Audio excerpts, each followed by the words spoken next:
គឺតម្រូវទៅលើកូនក្រុមខូចសវណ្ណរីដដែលតម្រូវទៅលើង៉ែតសូរៀងសៃ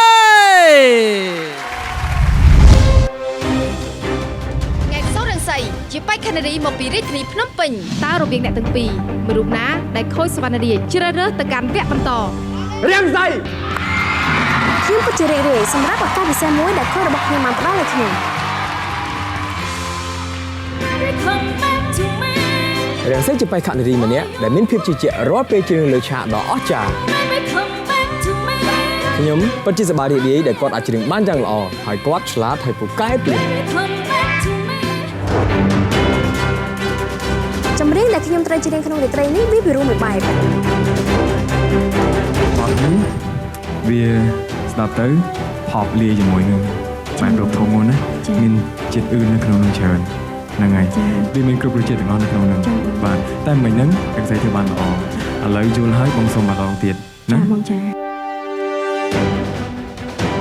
ខ្ញុំគ្រាន់តែចង់ប្រាប់ថាខ្ញុំចង់ច្រៀងឲ្យល្អបំផុតពីព្រោះខ្ញុំមកទីនេះខ្ញុំចង់សម្រេចក្តីសុបិនរបស់ខ្ញុំយល់ពីអារម្មណ៍របស់នាងខិតខំខ្លាំងមែនទែនមានរឿងពីរបេក្ខជនត្រូវប្រឈមមុខមួយត្រូវបន្តទៅវគ្គផ្ដាច់ព្រាត់មួយទៀតត្រូវចាក់ចេញពីកម្មវិធីអូខេឥឡូវយើងអស់ហើយអូនឯងធ្វើបានល្អមែនទេបទចម្រៀងបទនេះយើងអត់ចាំបាច់ដាក់ភាពថាយើងឈឺចាប់ខ្លាំងក្នុងបទចម្រៀងបទនេះតែយើងលួចស្រឡាញ់គេតែម្នាក់ឯងហើយគេអត់ដឹងខ្លួនក៏អត់ទៅជឿមកគេយើងច្រៀងទៅពីស្ទីលរបស់យើងទៅមកឲ្យបានល្អហើយអារម្មណ៍តែចុងក្រោយមីនឹងគឺល្អមែនតើមកសុំមកប៉ុណ្ណឹងបើបានលឿនហ្នឹងគាត់ទៅល្អអូខេបាទអូខេបាទខ្ញុំនឹងរក្សាកម្លាំងធម៌ពលបានល្អដើម្បីប្រើប្រាស់ឲ្យមានប្រយោជន៍ក្នុងការប្រកួតប្រជែងក្នុងរាត្រីនេះ The Voice Cambodia វគ្គ Live Show វគ្គកណ្ដាលផ្ដាច់ព្រួត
ខ្ញុំក៏ព្រមឈប់តាមសំ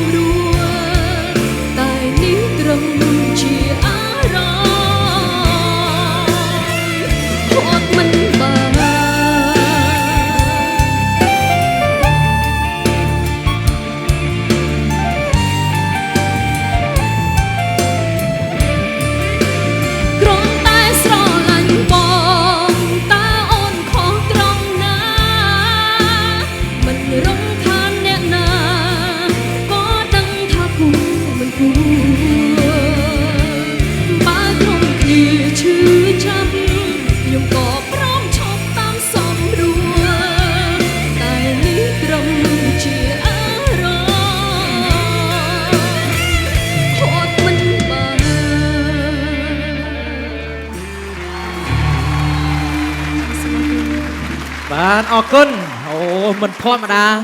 បាទសម្រាប់សូរាំងសីក៏មិនចាញ់មកសកុនទេបាទសុទ្ធតែអ្នកខ្លាំងនិមលបាទថ្ងៃនេះឥឡូវនេះស្ដាប់យោបល់បាទពីខូចយើងវិញម្ដងបាទសូមអញ្ជើញខូចកញ្ញាផ្ដល់យោបល់ជូន អរគុណចាអរគុណរាំងសីបទចម្រៀងមួយបទនេះគឺពិតជាស័ក្តិសមនឹងសមត្ថភាពរបស់បងអូនសំឡេងផ្អែមស្រទន់ពោពេញដោយកម្លាំងគឺថាជំបកស្រាយចេញមកគឺអ្នកស្ដាប់គឺថាបើនិយាយពីបងស្ដាប់គ្មានប្រឹងគឺស្ដាប់ចូលមនោសញ្ចេតនាជាមួយបងអូនហើយគឺល្អមែនតើទឹកដមសំឡេងរបស់បងអូនគឺល្អមានគុណភាពជូនពរឲ្យបងអូនទទួលបាននូវភាពជោគជ័យ អរគុណច្រើនដល់ខូចកញ្ញាចាចុះដោយឡែកខូចបាយរិទ្ធយល់ឃើញយ៉ាងណាដែរសម្រាប់រាំងសីចាសូមអញ្ជើញ អរគុណរាំងសីថ្ងៃនេះគឺស្អាតខុសពីធម្មតាតកតងនឹងការប្រើប្រាស់ចម្រៀងតិចនិចនៅក្នុងការច្រៀងនៅក្នុងបទចម្រៀងមួយបទនេះអ្វីត្បិតតែសម្លេងប្អូនស្រទន់ប៉ុន្តែស្ដាប់ទៅគឺមានភាពរឹងមាំហើយពោពេញទៅដោយមនោសញ្ចេតនាដូច្នេះសម្រាប់រាំងសីផ្ទាល់តែងតែមិនសូវមានឧបសគ្គច្រើនទេនៅក្នុងការប្រើប្រាស់សម្លេងរបស់ប្អូនអញ្ចឹងថ្ងៃនេះប្អូននៅតែមានភាពល្អច្រើនគួរឲ្យកត់សម្គាល់នៅក្នុងការប្រើប្រាស់សម្លេងអញ្ចឹងបងសូមជូនពរឲ្យរាំងសីទទួលបានជោគជ័យជាបន្តទៀត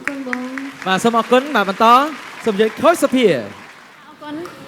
រាំងសីគឺជាបេក្ខនារីមួយរូបបទចម្រៀងអីក៏ដោយគឺអត់មានជាបញ្ហាសម្រាប់អូនសោះគឺមានតែបងវិវត្តខ្លួនបានល្អមែនតើអញ្ចឹងមានតែជូនពរបងអូនក្នុងរីត្រីនេះជួបសំណាងល្អចាអរគុណអូន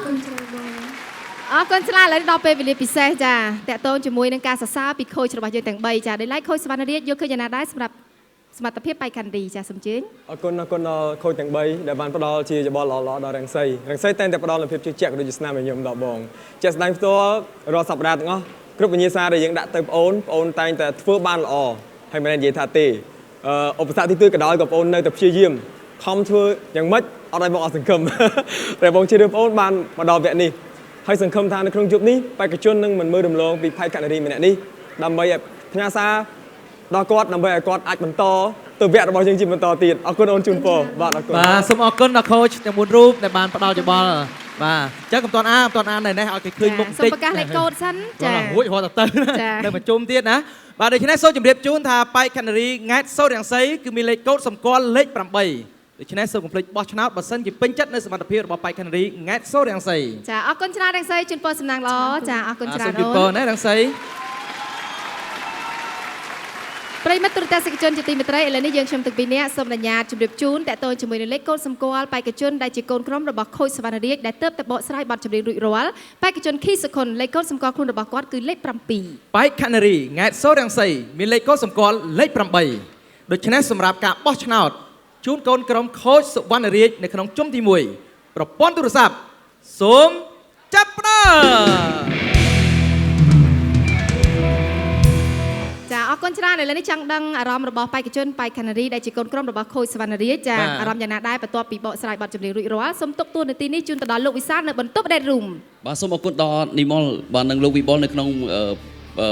សិទ្ធិយោផ្សាយពេលនេះខ្ញុំបាទវិសាលកំពុងតែស្ថិតនៅក្នុងបន្ទប់ Red Room ជាមួយនឹងបេក្ខជនបេក្ខនារីដែលជាកូនក្រុមរបស់ខូចសវណ្ណរាជអ្នកទាំងពីរនៅក្នុងសប្តាហ៍នេះពិតជាធ្វើបានល្អមែនទែនបើនិយាយពីសម្លេងគឺថាសុទ្ធតែជាសម្លេងឪហើយបាទអត់មានសម្លេងម៉ែទេខ្លាំងដូចគ្នាបាទសូមតសារក្នុងសប្តាហ៍នេះគីសុគន្ធមានអីចង់និយាយបាទសូមជើញបងអូន បាទខ្ញុំបាទសូមជម្រាបសួរដល់ពុកម៉ែបងប្អូនដែលមានវត្តមាននៅទីនេះក៏ដូចជាតាមគេឋាននោះដែរបាទខ្ញុំបាទមានលេខសម្គាល់លេខ7បាទបើសិនជាពុកម៉ែបងប្អូនពេញចិត្តនឹងសមត្ថភាពរបស់ខ្ញុំបាទសូមសរសេរលេខ7ផ្ញើទៅកាន់2016ផងដែរបាទអរគុណបាទអរគុណស្គូនបាទរាំងសីបងអូនមានអីចង់និយាយសូមជើញបាទខ្ញុំសូមជម្រាបសួរដល់ពុកម៉ែបងប្អូននៅទីនេះក៏ដូចជានៅតាមគេឋានចា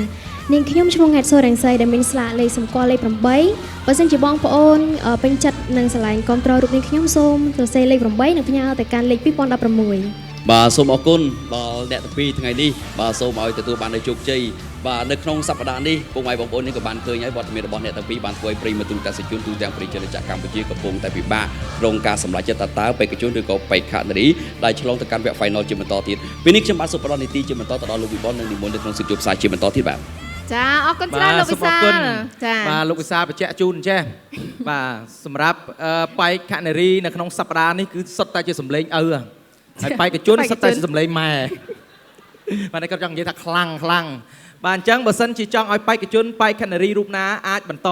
បាទទៅវគ្គក្រោយដែលជាវគ្គផ្ដាច់ព្រាត់សម្រាប់កម្មវិធី The Voice Cambodia រដូវកាលទី2នេះសូមបោះឆ្នោតឲ្យបានច្រើនដើម្បីផ្ដល់ឱកាសឲ្យពួកគាត់អាចបន្តបាទទៅសប្តាហ៍ក្រោយ ប្រិមត្តទូរទស្សនិកជនវគ្គក្រោយនេះគឺជាការបង្ហាញនៅសមត្ថភាពសម្រាប់បេក្ខជនបេក្ខនារីទៅលើជុំទី2ប៉ុន្តែនៅក្នុងពេលនេះពីកម្មវិធីសំពែនញ៉ាសម្រាប់បន្តិចសិ